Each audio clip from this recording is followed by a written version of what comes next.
পঞ্চ পাণ্ডবদের অন্তিম যাত্রা। মহাভারত যুদ্ধে বিজয়ী হওয়ার পর পাণ্ডবরা ৩৬ বছর পর্যন্ত হস্তিনাপুরে রাজ করেছে।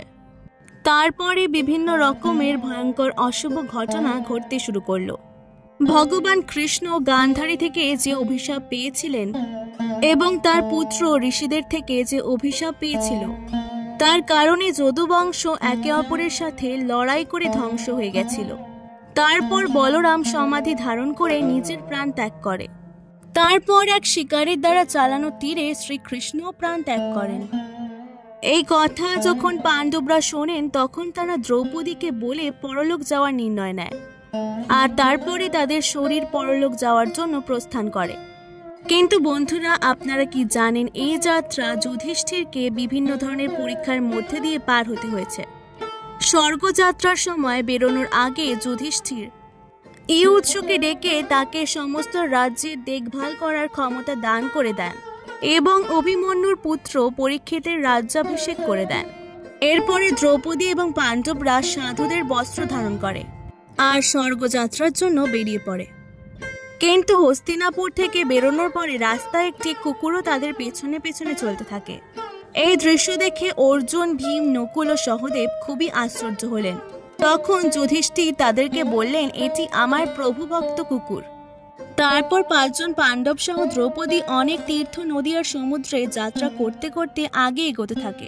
তারপর একদিন তারা সবাই যেতে যেতে লাল সাগর পর্যন্ত পৌঁছে যায়। কিন্তু যাত্রা শেষ হওয়ার সময়ও অর্জুন তার গান্ডীব ধনুকের লোভ ত্যাগ করতে পারেনি, যে কারণে লাল সাগরের কাছে অগ্নিদেব প্রকট হন আর তিনি অর্জুনকে গান্ডীব ধনুক ত্যাগ করতে বলেন।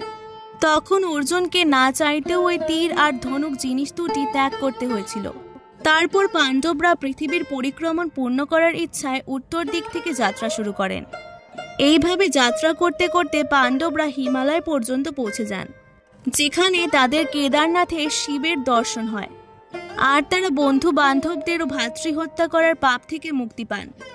তারপর ভগবান শিব তাদেরকে স্বর্গের রাস্তা বলে দিয়েছিলেন। এরপর পাণ্ডবরা আগে এগোতেই বালি ভরা সমুদ্র দেখতে পায়। তারপর তারা সুমেরু পর্বতের দর্শন করেন। তারপরেও সবার শরীর স্বর্গের দিকে এগোতে থাকে। তখনই ইন্দ্রদেব সেখানে প্রকট হন। তিনি পাণ্ডবদের বলেন, আমি তোমাদেরকে নিতে এসেছি। তখন যুধিষ্ঠির বলেন, প্রভু ক্ষমা করবেন, আমরা আপনার সাথে স্বর্গে যেতে পারবো না, কারণ আমরা সবাই মানুষ আর আমাদের নিজের শক্তির উপর নির্ভর করে স্বর্গে যেতে হবে। যুধিষ্ঠিরের মুখে এমন কথা শুনে দেবরাজ ইন্দ্র প্রসন্ন হন এবং সেখান থেকে চলে যান। এরপর ৫ জন পাণ্ডব, দ্রৌপদী এবং সেই কুকুরটিও খুবই দ্রুত গতিতে আগে এগোচ্ছিল। তখনই দ্রৌপদী কাঁপতে কাঁপতে পড়ে যান। তা দেখে ভীম যুধিষ্ঠিরকে বলেন, দ্রৌপদী তো কখনো কোনো পাপ করেনি, তাহলে কোন কারণে সে সবার প্রথমে নিচে লুটিয়ে পড়ল? তখন যুধিষ্ঠির বললেন, দ্রৌপদী আমাদের সবার মধ্য থেকে অর্জুনকে বেশি ভালোবাসতেন, এই কারণে তার সাথে এমন হলো। এরকম বলে যুধিষ্ঠির দ্রৌপদীকে না দেখেই আগে এগিয়ে গেলেন। এর কিছুক্ষণ পর সহদেবও নিচে লুটিয়ে পড়ে। তখন ভীম পুনরায় যুধিষ্ঠিরকে সহদেবের পড়ে যাওয়ার কারণ জিজ্ঞাসা করেন। তার উত্তরে যুধিষ্ঠির বলেন যে সহদেব কাউকে তার মতো বিদ্বান, বুদ্ধি, জ্ঞান সম্পন্ন ভাবতেন না। এই দোষের কারণেই তাকে আজ নিচে পড়ে যেতে হলো। এইভাবে কিছুক্ষণ পর নকুলও পড়ে যায়। পুনরায় ভীমের জিজ্ঞাসা করায় যুধিষ্ঠির বলেন যে নকুল তার রূপ নিয়ে খুব অহংকার দেখাতেন, এই কারণে আজ তার সাথে এমনটা হলো। এইসব হওয়ার কিছুক্ষণ পরে অর্জুনও পড়ে যান। এই দেখে যুধিষ্ঠির ভীমকে বলেন যে অর্জুনের তার পরাক্রমণের ওপর অহংকার ছিল। অর্জুন মনে করতেন যে তিনি একদিনে সমস্ত শত্রুকে বিনাশ করে ফেলতে পারে, কিন্তু সে কখনো তা করতে পারেনি। আর এই অহংকারের কারণেই অর্জুনের আজ এই পরিস্থিতি। এই বলে যুধিষ্ঠির আগে এগোতে থাকেন। তারপর কিছুটা এগোনোর পর ভীমও নিচে পড়ে যান। যখন ভীম যুধিষ্ঠিরকে তার নিচে পড়ে যাওয়ার কারণ জিজ্ঞাসা করে, তখন তিনি বলেন, তুমি খুব খেতে আর তোমার শক্তির মিথ্যে পরিদর্শন করতে, এই কারণে তোমাকে আজ মাটিতে পড়ে যেতে হয়েছে। এই কথা বলে যুধিষ্ঠির আগে এগোতে থাকে। এখন শুধুমাত্র রয়েছে সেই প্রভুভক্ত কুকুর, যে তার সাথে যাচ্ছিল। কিছু দূর যাওয়ার পরে যুধিষ্ঠির ওই কুকুরের সাথে স্বর্গের দরজায় প্রবেশ করে। যেখানে ধর্মরাজ তাকে এই কথা বলে আটকে দেন যে যুধিষ্ঠির তোমার সাথে এই কুকুর স্বর্গে প্রবেশ করতে পারবে না। ধর্মরাজের কথা শুনে যুধিষ্ঠির বলেন, এই কুকুর আমার পরম ভক্ত, এই কারণে একেও আমার সাথে স্বর্গে যাওয়ার অনুমতি দিন। কিন্তু ধর্মরাজ না করে দেয়। কিন্তু অনেক সময় ধরে বোঝানোর পরেও যুধিষ্ঠির যখন কুকুরটিকে ছাড়া স্বর্গে যাওয়ার জন্য রাজি না হন, তখন কুকুর রূপে যমরাজ তার বাস্তব রূপে ফিরে আসেন। বন্ধুরা, আপনাদের বলে দেই যে যুধিষ্ঠির সমস্ত রাস্তায় যাকে প্রভু ভক্ত কুকুর ভেবেছিল, বাস্তবে সেই কুকুরটি হলো মৃত্যুর দেবতা যমরাজ। যুধিষ্ঠিরকে তার ধর্মে স্থির দেখে যমরাজ খুবই প্রসন্ন হন। এরপর ধর্মরাজ যুধিষ্ঠিরকে তার সাথে স্বর্গে নিয়ে যান। কিন্তু স্বর্গে পৌঁছে যুধিষ্ঠির এটি দেখে খুবই অবাক হন যে সেখানে দুর্যোধন এক দেবদিব্য সিংহাসনে বসে আছেন, যেখানে তার সাথে তার 4 ভাই এবং দ্রৌপদী নেই। তখন যুধিষ্ঠির দেবতাদের বলেন, আমার ভাই তথা দ্রৌপদী যে লোকে গেছে আমিও সেখানে যেতে চাই, আমি তাদের থেকে ভালো লোকে থাকতে চাই না। তখন দেবতারা বলেন, যদি আপনার এরকমই ইচ্ছা হয় তাহলে আপনি এই দেবদূতের সাথে চলে যান, ইনি আপনাকে আপনার ভাইদের কাছে পৌঁছে দেবে। যুধিষ্ঠির তখন ওই দেবদূতের সাথে চলে যান। তারপরে ওই দেবদূত যুধিষ্ঠিরকে এমন রাস্তা দিয়ে নিয়ে যায় যা খুবই দুর্গম এবং খারাপ ছিল। ওই রাস্তার চারিদিকে ছিল ঘোর অন্ধকার, চারিপাশে সারি সারি লাশের পাহাড় দেখা যাচ্ছিল, যা থেকে দুর্গন্ধ আসছিল। তাছাড়া লোহার চঞ্চুযুক্ত কাক উড়ে বেড়াচ্ছিল।